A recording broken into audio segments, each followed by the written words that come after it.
পড়াশোনা করতে পারে। রেইন অ্যান্ডিকে তার ভাইয়ের মতো ভালোবাসে।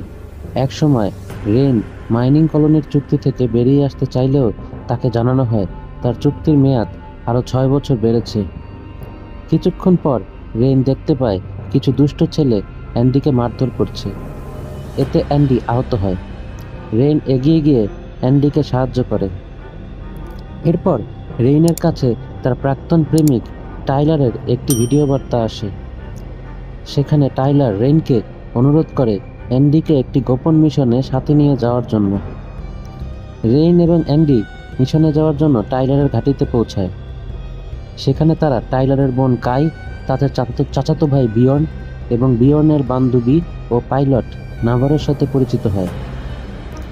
তারা পরিকল্পনা করে একটি পরিত্যক্ত ওয়েলল্যান্ড ডিউটানি মহাকাশযানে প্রবেশ করে ক্রায়োস্লিপ পড চুরি করবে, যার সাহায্যে